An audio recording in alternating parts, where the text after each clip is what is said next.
crisis, pero sigo de pie. Que lo sepa Satanás, que yo sigo de pie. En la tormenta, pero sigo de pie. En la amenaza, pero sigo de pie. En la crisis, pero sigo de pie. Que lo sepa Satanás, que yo sigo de pie.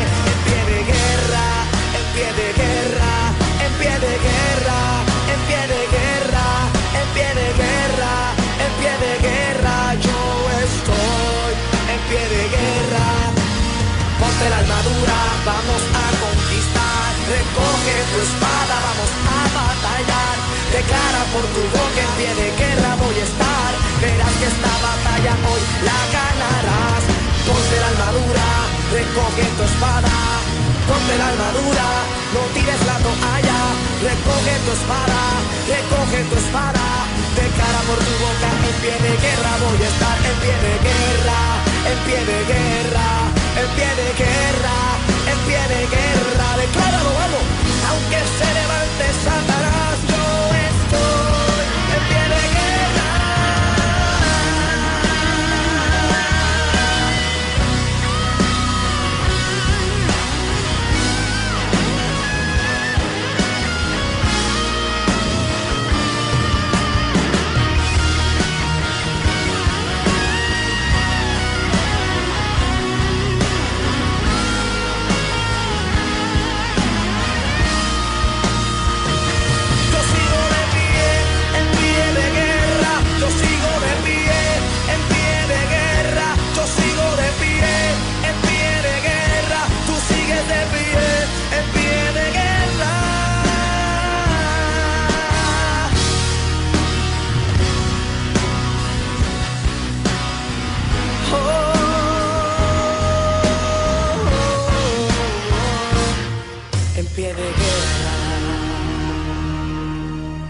Un profeta, había un hombre de Dios, había un hombre que Dios lo había llevado junto a los cautivos. Dios llevó junto a los cautivos a ese gran profeta llamado Ezequiel, y cuando el pueblo veía esclavitud, cuando las puertas se habían cerrado, a mí me llama mucho la atención cuando a David lo estaban persiguiendo, aleluya, por el desierto, y David salía todas las tardes al desierto y hablaba y decía: Jehová de los ejércitos, en medio de esta tierra seca y árida, donde no hay agua, donde nada nace, donde no hay absolutamente nada, donde todo está muerto, aquí en esta tierra seca y árida, yo he descendido para ver tu gloria y para ver tu poder, porque yo puedo creer que de aquí tú puedes hacer que esta tierra seca y árida vuelva a rebeldecer, porque el profeta de Dios, mi amado hermano, no depende de los tiempos dependen de la acción del profeta de Dios. Alaba la gloria de Jehová. Y en medio de esta angustia que vivía el profeta, cuando todo el mundo decía: ¿dónde está Dios? Cuando todo el mundo decía: oiga, mi amado, yo quiero hacer una pequeña pausa aquí, porque a veces los momentos en que Dios determina para ver su gloria no son necesariamente los mejores momentos. Y yo tengo que decirlo: ¿cuándo fue que Esteban tuvo la experiencia más grande con Dios?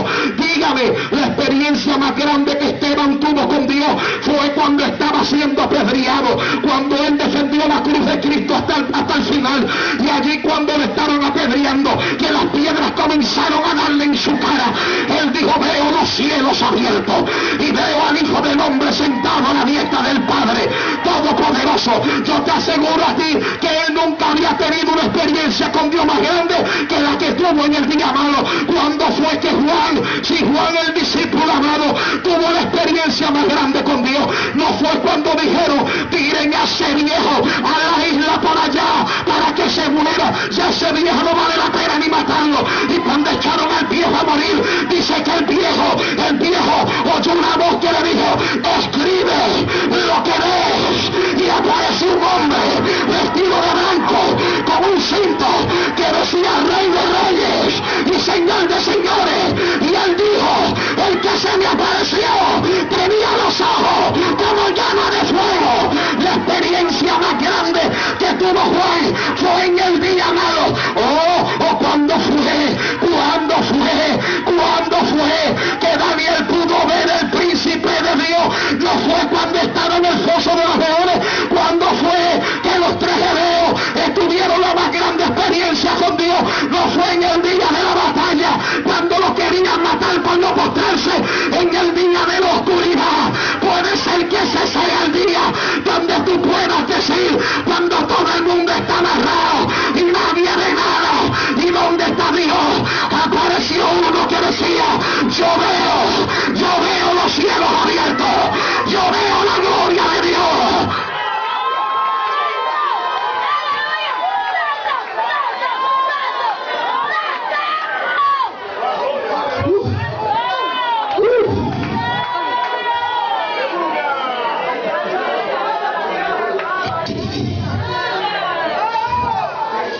fue que Ezequiel vio?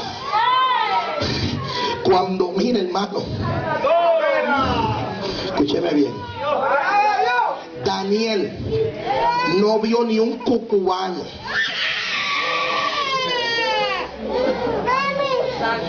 Daniel no había oído ni un susurro de Dios. ¿Sabe cuándo fue que Daniel tuvo la primera experiencia con Dios? Cuando lo amarraron. Poderoso Dios.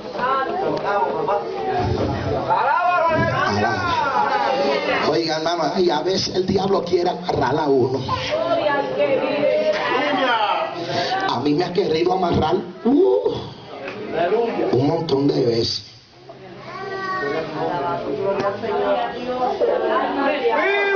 Pero cuando lo amarraron, se le despertaron los dones del Espíritu. Y dice que ahí fue cuando dijo: veo los cielos abiertos. La más grande experiencia la comenzó a ver cuando tenían al profeta amarrado. Y hay 2 o 3 que quisieran amarrar 2 o 3 profetas. Y hay 2 o 3 que les gustaría controlar el mensaje de algunos hombres de Dios. Hombres de Dios que todavía no se venden, que no son cobardes, que no venden la palabra, que antes del dinero está la relación y el compromiso que hicieron con el Dios del cielo, y no andan imitando a nadie. Alabe lo que sea haciendo aguaje, pero haga algo. Hombres que tienen un compromiso serio con Dios. A mí cuando Dios me llamó, hermano, yo aprendí lo que era la independencia espiritual.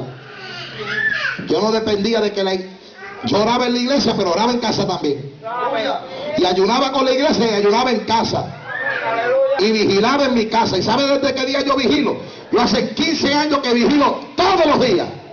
Alaba a Dios, aleluya. Y estudiaba y vigilaba.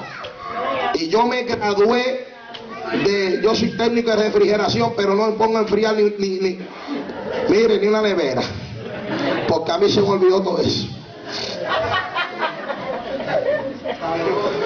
Usted me manda, mire hermano, yo ni me pregunte. Y yo estudié, usted sabe una cosa, yo me fui a trabajar. Y el que trabaja en sistemas de aire acondicionado, hermano, eso es un trabajo duro.